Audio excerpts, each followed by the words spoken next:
Hello everyone, welcome है आप सभी का एक बार फिर से आप ही के YouTube channel creation bye Ramesh पर। आज हम बात करेंगे class 10th subject maths chapter first exercise 1.2। 1.2 में जो प्रमेय हैं पहले उनकी बात करेंगे, फिर उसके बाद अपन क्वेश्चंस की तरफ चलेंगे। प्रश्नावली 1.1 में जो प्रमेय 1.1 थी अंकगणित आधारभूत प्रमेय, इस पर आधारित जो क्वेश्चंस थे उनके बारे में अपन ने पढ़ लिया है। अगर आपने वो वीडियो नहीं देखा है तो मैं डिस्क्रिप्शन में उस वीडियो की लिंक डाल दूंगा, वहाँ से आप उस वीडियो को देख लें।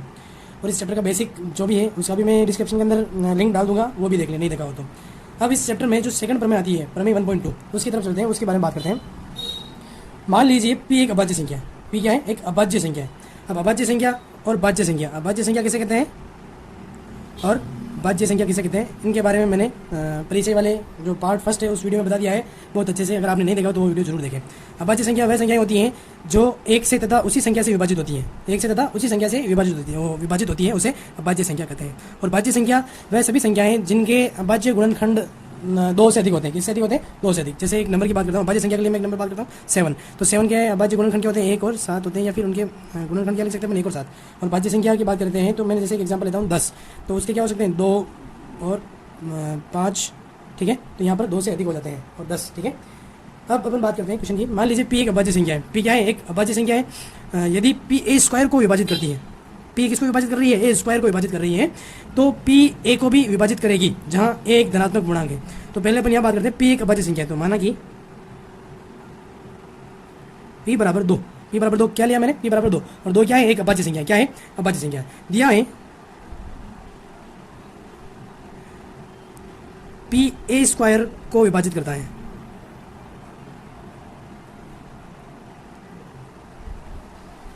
ठीक है। P किसको विभाजित करता है? a स्क्वायर को। तो मैं यहाँ पर a बराबर एक संख्या ले लेता हूँ, a बराबर एक संख्या लेता हूँ, जैसे कि मैंने लिया 6। क्या लिया? 6। तो क्वेश्चन के अकॉर्डिंग क्या करना है अपन को? a स्क्वायर करना है। क्या करना है? a स्क्वायर यानी कि a की पावर 2 बराबर 6 की पावर भी 2, ठीक है। a स्क्वायर करूँगा तो 6 की पावर भी क्या करूँगा मैं? स्क्वायर करूँगा। तो अब 6 की पावर 2 यानी किसी भी संख्या की स्क्वायर होती है, यानी उसको 2 बार लिखना है और उसको इंटू करना है, यानी 6 इंटू 6 बराबर 36, ठीक है। या फिर आप 6 की स्क्वायर को डायरेक्ट भी लिख सकते हो 36। अब हमारी प्रमेय यह कहती है कि P a स्क्वायर को विभाजित करती है। P किसको विभाजित करती है? a स्क्वायर को, यानी इसको। P किसको विभाजित कर रहा है? a स्क्वायर को। तो a स्क्वायर अपॉन P कुछ इस प्रकार से। P किसको विभाजित कर रहा है? a स्क्वायर को विभाजित कर रहा है, यानी a स्क्वायर क्या हो गया अपना अंश और P क्या हो गया अपना हर, ठीक है। तो यानी कि 36 अपॉन P क्या लिया अपने 2, तो ये लिया अपन 2।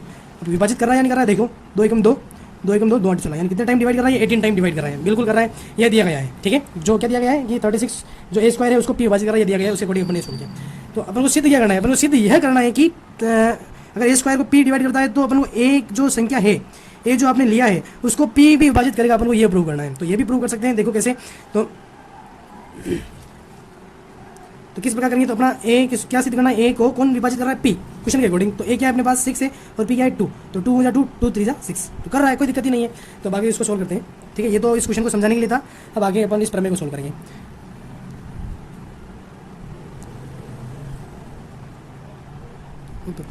माना a बराबर P1 into P2 into P3 dot dot Pn।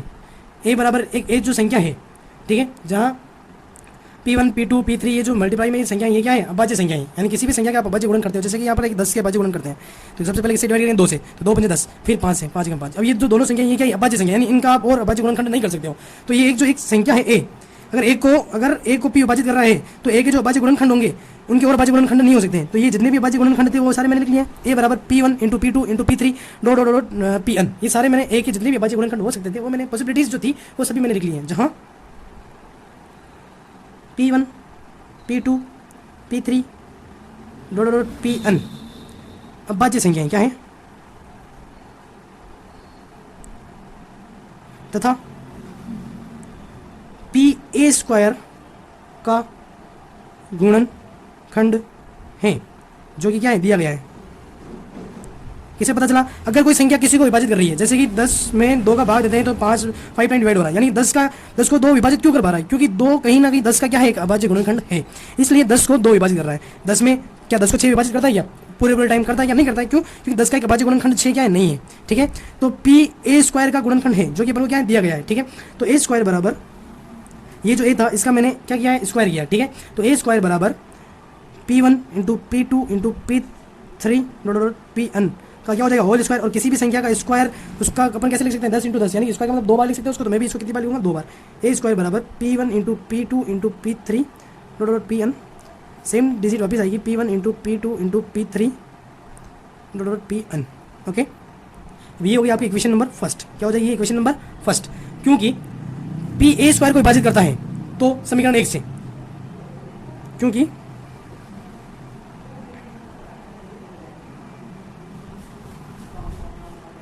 P A square को विभाजित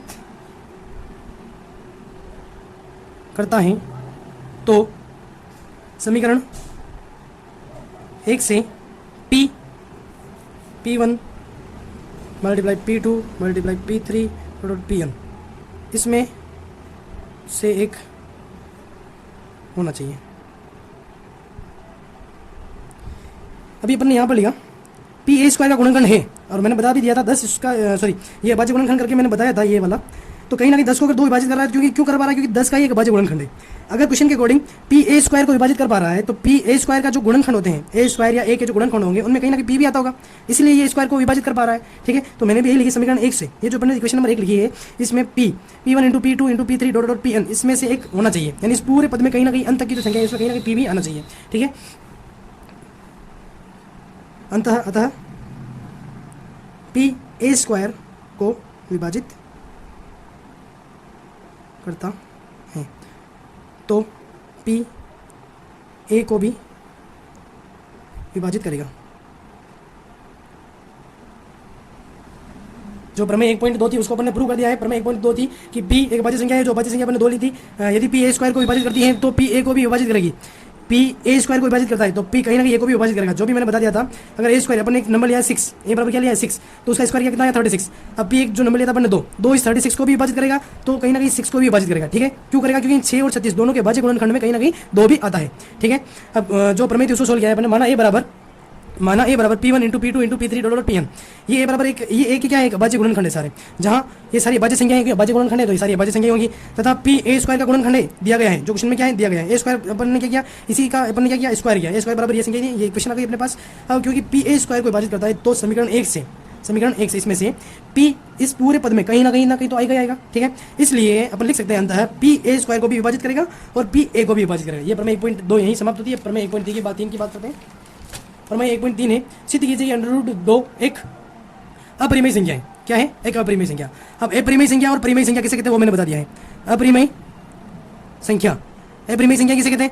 वह सभी संख्याएं जिन्हें P/Q के फॉर्म में नहीं लिखा जा सकता है।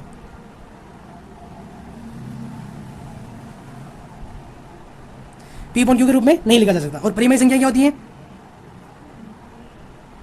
जिन्हें P/Q यानी P/Q के रूप में लिखा जा सकता है। ठीक है, तो इसी से अपन इस क्वेश्चन को, इस प्रमेय को सोल्व करेंगे।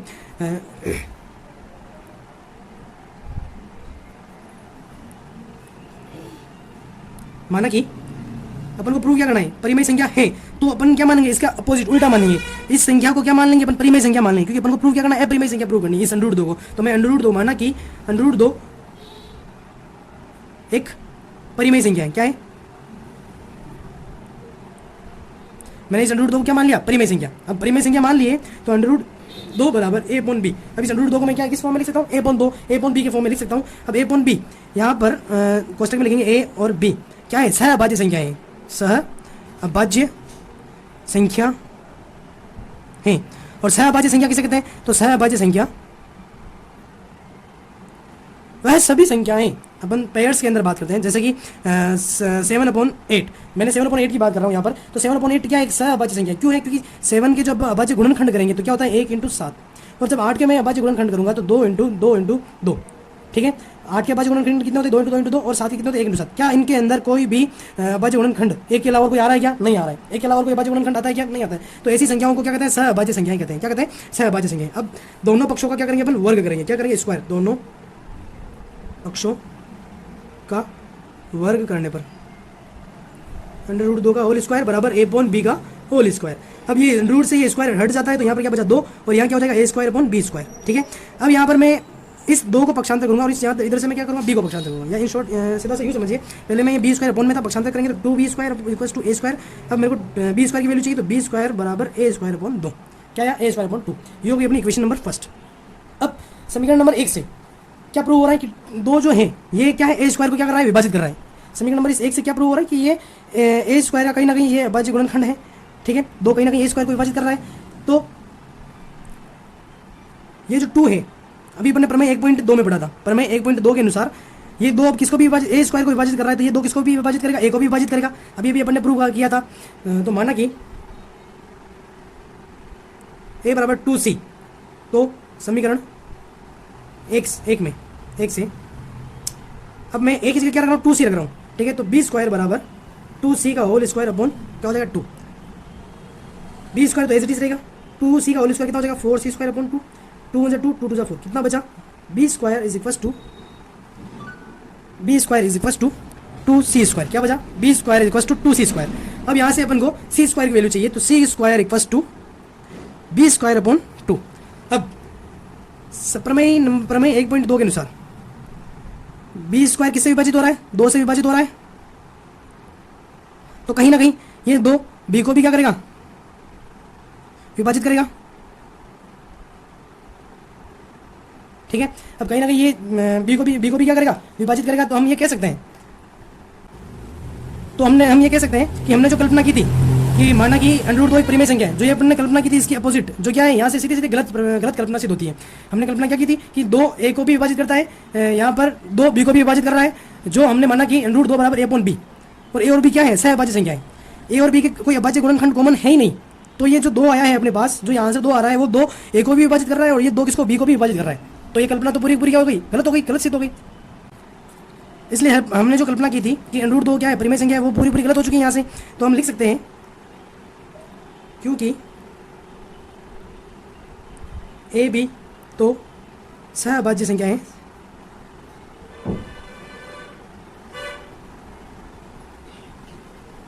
अतः √2 एक अपरिमेय संख्या है।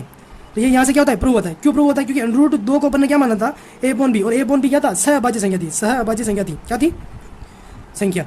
अब जब इन दोनों ही संख्याओं का जैसे अपन ने एक एग्जांपल लिया था 7/8, अब इन दोनों के जब अपन ने अभाज्य गुणनखंड किए थे 1/7/2 × 2, अब इनमें कोई कॉमन अभाज्य संख्या है ही नहीं है, कॉमन गुणनखंड इनका कुछ है ही नहीं है। तो √2 कैसे इन दोनों को विभाजित कर सकता है, इस प्रमेय के अकॉर्डिंग जो अभी अपन ने प्रूव किया था, प्रमेय बी स्क्वायर को 2 से विभाजित हो रहा है, और बी स्क्वायर 2 से भी विभाजित हो रहा है, तो प्रमेय 1.2 के अनुसार ये 2 बी को भी विभाजित कर पाएगा। अगर 2 ए स्क्वायर को विभाजित कर रहा है तो 2 ए को भी विभाजित कर पाएगा। तो यहाँ से √2 इस ए को भी विभाजित कर पाएगा और बी को भी विभाजित कर पाएगा। कैसे कर पाएगा, ये एक परिमेय संख्या है, क्या है, ए अपॉन बी क्या होती है, एक परिमेय संख्या होती है, और ये √2 क्या होता है, एक अपरिमेय संख्या होती है। तब ये बराबर हो ही नहीं सकते, तो ये कैसे प्रूव हो सकता है, इसलिए √2 क्या होगा, एक अपरिमेय संख्या होगी, ठीक है। अब आगे चलते हैं, एक्सरसाइज 1.2 क्वेश्चन नंबर फर्स्ट में पूछा गया है, सिद्ध कीजिए कि √5 एक अपरिमेय संख्या है। अब परिमेय जो अपन ने 1.3 पढ़ी थी, उसको और ज़्यादा क्लियरली समझने के लिए इस क्वेश्चन को अपन सोल्व करेंगे, तो उसमें आप और इसको क्लियरली समझ जाओगे। माना कि √5, अब अपन को प्रूव करना है, परिमेय प्रूव करना है, तो अपन इसके अपोजिट उल्टा सोचेंगे। √5 क्या है, एक परिमेय संख्या है, यदि यह परिमेय संख्या है तो क्या मैं इसे √5 बराबर ए अपॉन बी के रूप में नहीं लिख सकता हूँ, क्या लिख सकता हूँ ना, क्यों, क्योंकि ए और ये क्या हो जाएगा, बराबर हो जाएगा, मैं इनको बराबर मान रहा हूँ। इसलिए यहाँ पर ए और बी क्या है, सहअभाज्य संख्या। हर एक क्वेश्चन में जब भी आपको परिमेय प्रूव करना होता है, तब आप ए और बी लोगे, या जो भी आप डिजिट लेते हो, पी अपॉन क्यू भी लेते हो, तो पी और क्यू या फिर ए और बी, ये सब संख्या क्या होनी चाहिए, सहअभाज्य संख्या होनी चाहिए। सहअभाज्य संख्या मानते हुए इन क्वेश्चन को सोल्व करना पड़ेगा, ठीक है। अब क्या करेंगे, दोनों पक्षों का वर्ग करेंगे, तो दोनों पक्षों का वर्ग करने पर √5 का होल स्क्वायर बराबर ए अपॉन बी का होल स्क्वायर। यहाँ से रूट से ये स्क्वायर कट जाता है और यहाँ से क्या बचा, 5 बराबर ए स्क्वायर बटा बी स्क्वायर। फिर से अपन वही करेंगे, इस बी स्क्वायर को ट्रांसफर करेंगे और इधर से अपन इस 5 को पक्षांतर करेंगे, तो क्या आएगा अपने पास, बी स्क्वायर बराबर ए स्क्वायर बटा 5। ये हो गई आपकी इक्वेशन नंबर 1। अब यहाँ अपन कह सकते हैं कि प्रमेय 1.2 के अनुसार ए स्क्वायर एक संख्या है। क्या है, ए स्क्वायर क्या है, एक संख्या, एक नंबर है, एक संख्या है, जो कि 5 से क्या हो रही है, विभाजित हो रही है, जो 5 से पूरी बार विभाजित होती है। तो हम कह सकते हैं कि ए बी, तो हम क्या कह सकते हैं, यदि ए स्क्वायर 5 से विभाजित हो रहा है, तो यहाँ से ए बी क्या होगा, 5 से विभाजित होगा।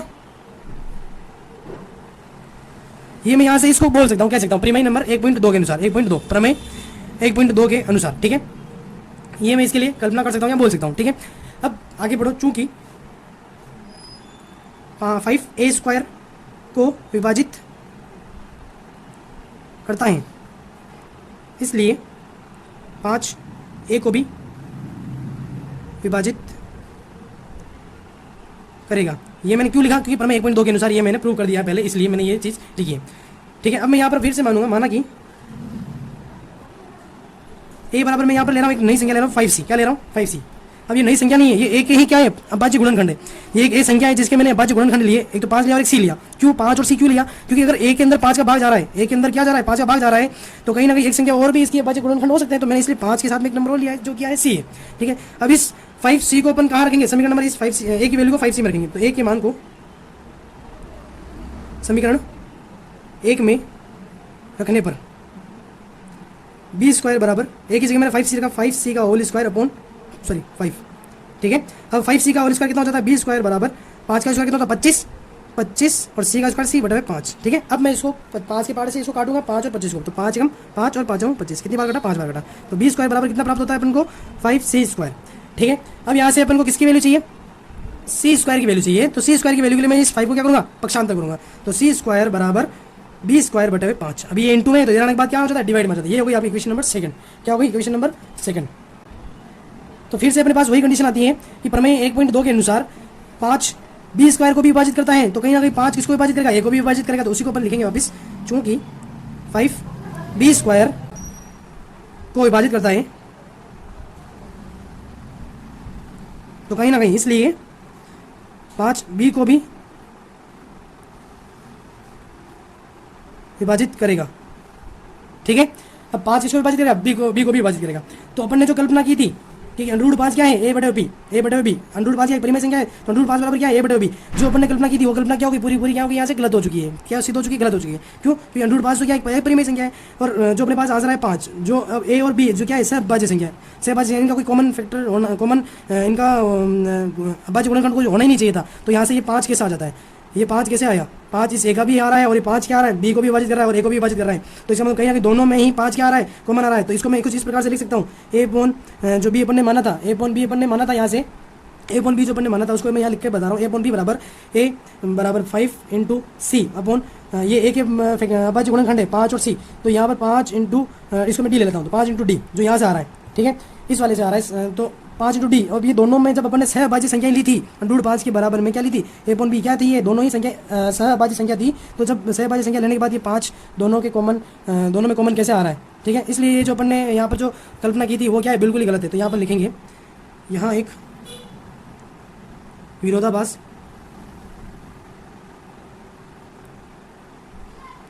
है, क्योंकि ए बी तो सहअभाज्य संख्या है, अतः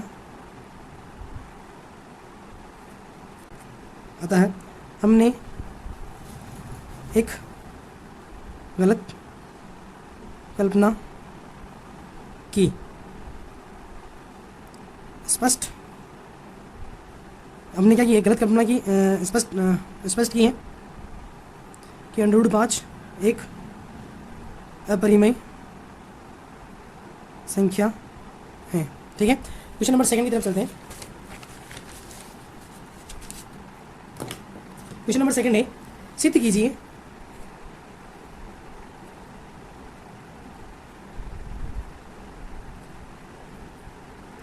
कि 3 + 2 √5 एक अपरिमेय संख्या है।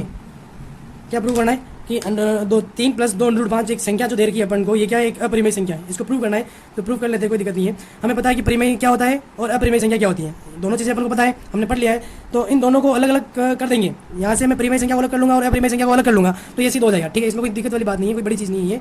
तो माना कि 3 + 2 √5 इसकी अपोजिट अपन इमेजिंग करेंगे, इसका उल्टा इमेज करेंगे कि ये अपरिमेय संख्या है। तो ये 3 + 2 √5 क्या? एक परिमेय संख्या है, एक परिमेय संख्या है। ठीक है, अब ये एक परिमेय संख्या है, तो इसको मैं 3 + 2 √5 को मैं क्या कर सकता हूँ? ए अपॉन बी के रूप में लिख सकता हूँ, है ना। इसको किसके फॉर्म में लिख सकता हूँ? ए अपॉन बी के फॉर्म में लिख सकता हूँ। तो जहाँ ए और बी दोनों संख्या क्या होगी? हर एक क्वेश्चन के लिए एक ही कंडीशन रहेगी, ए और बी सहअभाज्य संख्या होगी। क्या होगी? सहअभाज्य संख्या है। ठीक है, अब सहअभाज्य संख्या फिर से अब अपन को क्या चाहिए?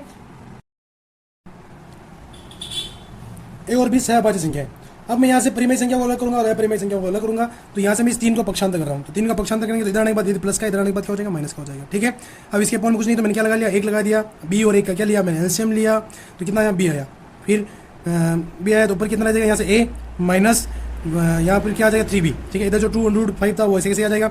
अब यहाँ से अपन को क्या चाहिए, √5 चाहिए, तो इस 2 को भी मैं क्या करूँगा पक्षांतर करूँगा, 2 को भी क्या करेंगे पक्षांतर करेंगे। अब 2 को पक्षांतर करेंगे तो यहाँ अभी इंटू में, तो इधर आने के बाद क्या आ जाता है अपॉन में आ जाता है। अब ये इधर अपने पास √5 बचा है जो कि एक परिमेय संख्या है, और इधर ये वाली संख्या है जो क्या है परिमेय संख्या है। ठीक है, अब यहाँ पर एक कंडीशन आ गई है अपने पास आगे कि √5 बराबर क्या है, a - 3b/2b। अब ये परिमेय संख्या और परिमेय संख्या दोनों क्या बता रही है, यहाँ पर बराबर बता रही है। क्या बता रही है, बराबर। तो यहाँ a और b सहभाज्य संख्या है, तो मैं यहाँ पर 2 सहभाज्य संख्या लेता हूँ। एक तो लेता हूँ जैसे a बराबर 2 और b बराबर 3, दोनों ही क्या है एक सहभाज्य संख्या है। ठीक है, अब सहभाज्य संख्या है तो दोनों सहभाज्य संख्या, दोनों के मान को इसके अंदर रखता हूँ मैं। एक की जगह हमने 2 - 3 इंटू बी की जगह 3/2 इंटू 3, तो 2 - 3 3 9 अपॉन 2 3 6। बड़ी संख्या क्या है 9 है, तो 9 में से 2 को माइनस करेंगे तो कितना बचता है 7/6। अब ये 7 माइनस का आएगा या प्लस का, बड़ी संख्या माइनस की, तो ये 7 किसका आएगा माइनस का है, यानी माइनस के 7/6। ये क्या है परिमेय संख्या है, क्या है परिमेय संख्या है। और यहाँ पर क्या देगा क्या कि ए परिमेय संख्या और परिमेय संख्या क्या है बराबर है, जो कि गलत है। जो अपन ने शुरू में जो अपन ने माना था कि माना कि 3 + 2√5 क्या है परिमेय संख्या है, ये जो क्या है अब यहाँ पर अपने क्या आ रहा है विरोधाभास आ रहा है। क्या विरोधाभास आ रहा है कि अपरिमेय संख्या और परिमेय संख्या क्या है दोनों बराबर है, जबकि ये पॉसिबल ही नहीं है। तो यहाँ अपन लिख सकते हैं कि अपरिमेय बराबर परिमेय। इस क्वेश्चन के अकॉर्डिंग ये प्रूव हो रहा है, तो जबकि ये प्रूव होना ही नहीं चाहिए था। जो अपन ने इसका मतलब जो परिमेय संख्या सोची वो क्या है गलत है। तो यहाँ लिख लेंगे यह एक विरोधाभास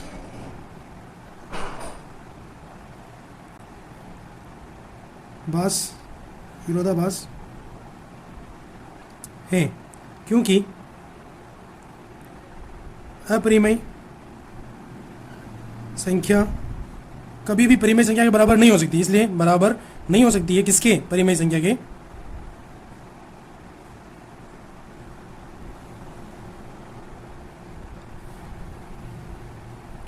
अतः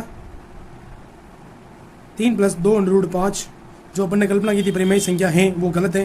तो ये क्या प्रूव होता है कि यह एक अपरिमेय संख्या है।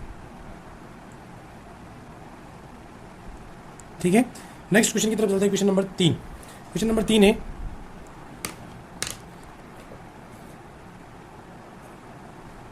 सिद्ध कीजिए कि निम्नलिखित संख्याएं अपरिमेय हैं। पहला है 1/√2। अब क्या सिद्ध करना है कि 1/√2 क्या है एक अपरिमेय संख्या है। क्या है अपरिमेय संख्या √2। 1/√2 आ रहा है, अपन √2 को अपन ने प्रूव कर दिया है कि √2 क्या है एक अपरिमेय संख्या है। कहाँ प्रूव किया था प्रमेय 1.3 में। कहाँ प्रूव किया था 1.3 में अपन ने क्या प्रूव कर दिया था कि √2 क्या एक अपरिमेय संख्या है। फिर भी चलो अपन वापस प्रूव करते हैं। तो माना कि 1/√2 एक परिमेय संख्या है। तो 1/√2 अगर मैंने इसको परिमेय माना है तो इसको मैं क्या लिख सकता हूँ, a/b की फॉर्म में लिख सकता हूँ। ठीक है, तो मैंने लिखा। और सेम कंडीशन यहाँ पर भी आएगी कि a और b क्या है सहअभाज्य संख्या है, सहअभाज्य संख्या है। ठीक है, a और b क्या है एक सहअभाज्य संख्या है। तो अब यहाँ से वापस अपरिमेय संख्या को अलग करेंगे और परिमेय संख्या को अलग करेंगे। तो यहाँ से आप क्रॉस मल्टीप्लाई करके भी आंसर निकाल सकते हो या डायरेक्ट निकाल सकते हो। b/a is equal to √2। कैसे आया तो ध्यान से देखना। मैं इस b को कहाँ मल्टीप्लाई करूंगा, इस 1 के साथ। कहाँ मल्टीप्लाई किया मैंने 1 के साथ। ठीक है, तो क्या b कहाँ गया ऊपर अंश में आ गया, कहाँ गया अंश के अंदर आ गया। अब इस a को मैं मल्टीप्लाई करूंगा √2 के साथ में, तो ये a यहाँ आ जाएगा। और अपन को अपरिमेय संख्या अलग करनी है, तो इसलिए √2 को मैं किधर भेजूंगा, इधर भेजूंगा। ये अभी हर में, तो इधर आने के बाद कहाँ आ जाता है अंश में आ जाता है। इसलिए क्या है b/a बराबर √2। ये क्या है एक परिमेय संख्या है और ये क्या आ गई अपरिमेय संख्या। क्या दोनों बराबर हो सकती हैं क्या, कि कभी बराबर नहीं हो सकती। इसलिए जो ये कभी बराबर नहीं हो सकती है, इसलिए यहाँ पर क्या आ गया फिर से यही लाइन अपन लिखेंगे, ये एक विरोधाभास है। ठीक है, तो यहाँ पर भी अपने को एक विरोधाभास आ गया। यह एक विरोधाभास हैं, क्योंकि अपरिमेय संख्या कभी भी बराबर नहीं हो सकती किसके, परिमेय संख्या के। अतः 1/√2 एक अपरिमेय संख्या है। ठीक है, यहाँ से अपन ने 1/√2 को सिद्ध कर लिया है। अब सेकंड है, थर्ड का सेकंड, 7√5 क्या है, दूसरा 7√5 या 7√5 क्या है, 7√5। तो सेम कंडीशन इसके लिए भी 7/√5 को अपन के पहले क्या मानेंगे, परिमेय संख्या। तो माना कि 7/5 एक परिमेय संख्या है।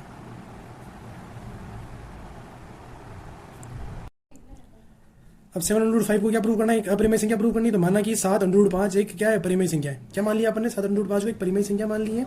तो यहाँ से फिर से वही चीज लेंगे, 7/5 बराबर a/b, यानी इस 7/5 को मैं क्या लिख सकता हूँ, a/b के फॉर्म में लिख सकता हूँ। अब इसको a/b के फॉर्म में लिख सकते हैं। तो यहाँ से अपन को क्या करना पड़ेगा, वापिस वही चीज़, परिमेय संख्याओं और अपरिमेय संख्याओं को अलग अलग करेंगे। तो इसके लिए इस 7 को क्या करेंगे अपन, पक्षांतर करेंगे। तो क्या आएगा, √5 = a/7b। अब ये इंटू में, तो इधर आने के बाद क्या हो जाता है, अपोन में आ जाता है। ठीक है, तो वो कोई चीज़ हो गई, ये क्या आ गई अपने पास, अपरिमेय संख्या आ गई।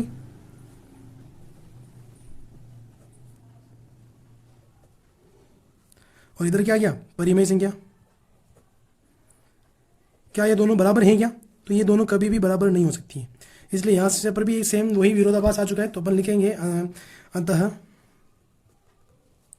7/5 क्या है, एक अपरिमेय संख्या है।